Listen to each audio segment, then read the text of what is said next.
बिस्मिल्लाहिर्रहमानिर्रहीम। Programme top story के साथ मैं हूं आसिम अमीन।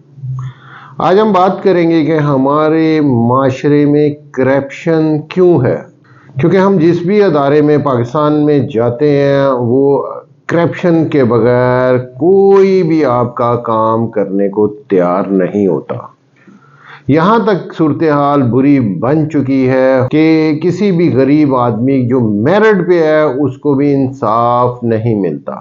हमारे यहाँ हुक्मरानों के बहुत बड़े बड़े दावे होते हैं, वो रोज़ प्रेस कॉन्फ्रेंस करते मीडिया पे आके बहुत बड़े बड़े दावे करते हैं कि जी हमने करप्शन को ख़त्म कर दिया, हमने ये कर दिया, हमने वो कर दिया। लेकिन बदकिस्मती से ये एक ऐसा कैंसर बन चुका है जिसका इलाज इस मुल्क में नहीं है। देखें होता है क्या। अब मैं छोटी सी मिसाल देता हूँ पंजाब पुलिस की। हमारे आईजी साहब कोई दो राय नहीं है कि बहुत अच्छे काम कर रहे हैं, उसने अदारे की बेहतरी के लिए काम किया। अगर अदारे की बेहतरी के लिए काम करेगा तो लाजमी बात है वो कैंसर की मद में जो रिश्वत का एक ऐसा जहर फैल चुका है वो उसको ख़त्म करना भी ज़रूरी है। तो वो बहुत अच्छे तरह काम कर रहे हैं, लेकिन एक आदमी क्या करेगा, कैसे सारा माशरा ठीक करेगा। थाना कल्चर जो हमारा है वो बुरी तरह फ्लॉप हो चुका है। अब देखें पिछले कई महीनों से आईजी साहब बहुत बड़े बयानात देते हैं, हमारे डीआईजी साहब बहुत बड़े बयानात देते हैं, लेकिन इम्प्लीमेंट कोई भी नहीं। अब एक महीना हो गया है, पूरे पुलिस डिपार्टमेंट के पास पेट्रोल नहीं है। पेट्रोल कहाँ से आता है आपको आज मैं वो बताता हूँ कि पेट्रोल अगर वो थाने की गाड़ी है तो वो उसके एसएचओ ने डलवाना है, अगर वो डीएसपी की गाड़ी है तो उस डीएसपी ने डलवाना है, एसपी साहब की गाड़ी है तो एसपी साहब ने डलवाना है। मुझे बताइए कि जिसकी सैलरी लाख रुपया है वो 2000 रुपये का पेट्रोल कहाँ से डलवाएगा, कैसे डलवाएगा, किससे पैसे लेगा, कैसे पूरे करेगा। ये अफसराने बाला को क्यों नहीं समझ आती कि आप थाने का कल्चर ठीक करने के लिए उसके पीछे पड़े हैं कि जी हम ड्राइंग रूम बना रहे हैं, हम वेटिंग एरिया बना रहे हैं। ओ भाई वहाँ बैठने वाले लोगों को भी तो ठीक करें, तो जो लोगों के साथ अच्छा बिहेव करें उनको मेरिट दें। यहाँ बदकिस्मती से जो मेरिट पे होता है उसको भी इंसाफ नहीं मिलता। थाने वाला, हम फिर अपनी बात से हट जाएंगे, थाने वाला जिसने 2000 रुपये का पेट्रोल रोज अपनी गाड़ी में खुद डलवाना है तो वो क्या करेगा, वो अपने घर से लेके आएगा, अपने बच्चों का पेट काटेगा। वो फिर इन्हीं लोगों से जो साइलिन होंगे वो किसी ना किसी तरीके से उनसे पूरा करेगा। हमें नहीं चाहिए मॉडल थाने, हमें नहीं चाहिए कि आप अवाम के लिए सिर्फ सोशल मीडिया पे ये दिखाएं जी हमने देखें क्या कर दिया, कैसा बेहतरी कर दी। और भाई आईजी साहब, डीआईजी ऑपरेशन साहब, आप चीज़ों को ठीक करें, माहौल दोस्त बनाएं, वो उनके साथ बैठें, गपशप करें, उनको सुने, मेरिट वाले को इंसाफ मिले, जो गुनहगार हैं उनको कानून में सख्त से सख्त सजाएं मिलनी चाहिए। हमारे यहाँ होता है जी गरीब आदमी पिसता रहता है, वो थाने जाने से पहले ही डरता है कि जो मिसाल है किसी की चोरी हुई है 10,000 रुपये की, 20,000 रुपये की, उसको पता है कि मैं उसकी कंप्लेन लेके जाऊंगा, अब जो 20,000 की चोरी हुई है उसके अलावा मुझे 20,000 रुपये रिश्वत देनी पड़ेगी और उसके अलावा मेरा जो टाइम ज़ाया होगा वो सेपरेट है।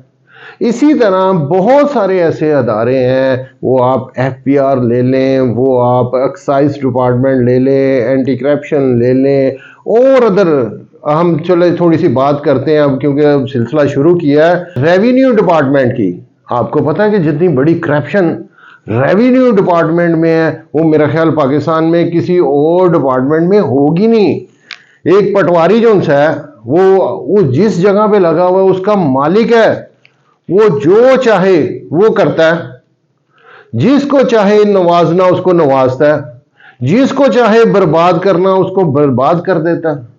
मैं आपको छोटी सी बात लाहौर शहर की बताता हूँ। मुगलपुरे से लेके जल्लो तक ये सारी शामलाट की जगह है, ये सरकार की जगह है, जिस पे आहिस्ता आहिस्ता बहुत सारी आबादी, मैं कहता हूँ कि 90% आबादी हो चुकी है। अब पटवारी साहब क्या करते हैं, जिसका जहाँ कब्जा है वो वहाँ घर बनाना चाहता है। पटवारी साहब ने रेट फिक्स किए हुए, 5 मरले का 5 लाख रुपया, 10 مرلے کا 10 لاکھ روپیہ، کمرشل کی ریٹ بے-انتہا ان کی سرکار کی منہ سے جو نکلے گی وہ لیں گے۔ تو یہ حال ہے وہاں، پٹواری، تحصیلدار، کانوں کو اے سی، اتنی بڑی منتھلیاں جاتی ہیں جس کا آپ کو اندازہ ہی نہیں ہے۔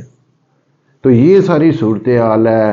ہم نے آج کا موضوع رکھا تھا کہ ہمارے ملک میں کرپشن ختم کیوں نہیں ہوتی۔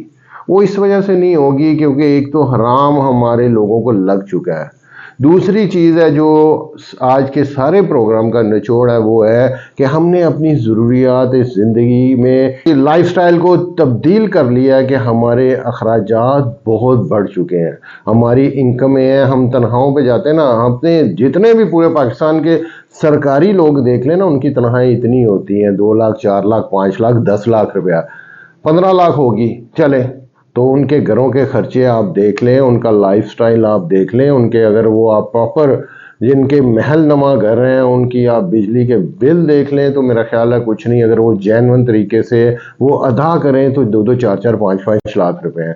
ان کے بچے جو ان سے ہیں بیرون ملکوں میں پڑھتے ہیں، وہ دنیا کے مہنگے اسکولوں میں پڑھتے ہیں، ان نے دنیا کی مہنگی گاڑیاں رکھی ہوئی ہیں، تو یہ اخراجات کہاں سے آتے ہیں؟ یہ پھر اسی طرح آتے ہیں، باپ صاحب کماتے ہیں، باقی بچے اجاڑتے ہیں۔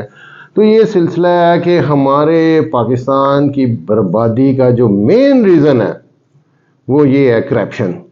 یہ کرپشن ایک ایسا کینسر بن کے پاکستانی عوام بھی پیچھے کوئی نہیں ہے، جس کا جہاں دا لگتا ہے وہ بھی معافی نہیں دیتا۔ ہم کے خالی اداروں پہ تنقید کریں کہ جی ادارے ہمارے برے ہیں، کوئی ایسا آدمی مجھ سمیت میں سمجھتا ہوں کہ ہم بھی گنہگار آدمی ہیں، کسی کا جب دا لگتا ہے وہ معافی نہیں دیتا۔ بربادی بڑھتی چلی جا رہی ہے، ہم زمین کے اندر چلے جا رہے ہیں، ہماری دنیا میں کوئی رسپیکٹ نہیں ہے، کوئی عزت نہیں ہے۔ آپ دوسرے ملکوں میں جاتے ہیں، آپ کا پاسپورٹ دیکھ کے آپ کو کہا جاتا ہے کہ جی آپ سائڈ پہ ہو جائیں۔ تو یہ ساری صورتحال ہے۔ آپ فلسطین کے ایشو پہ دیکھ لیں کہ ہم نے کوئی ایسا ایک بیان نہیں دیا کہ اپنے مسلمان بہن بھائی جو وہاں شہید ہو رہے ہیں، بری طرح پھنسے ہوئے ہیں، کہ اس کے لیے کم از کم بیانات تو دیں۔ ہمارے ملا حضرات بیٹھ کے بڑی میٹنگیں کرتے ہیں، ہم یہ کر دیں گے، ہم وہ کر دیں گے، کیا کر دیں گے؟ کچھ کر سکے؟ کچھ نہیں کر سکے۔ یہ تھی جی آج کی میری ٹاپ سٹوری۔ کل ایک نئے پروگرام کے ساتھ آپ کی خدمت میں حاضر ہوں گا۔ اپنے میزبان کو اجازت دیجیے، اللہ نگہبان۔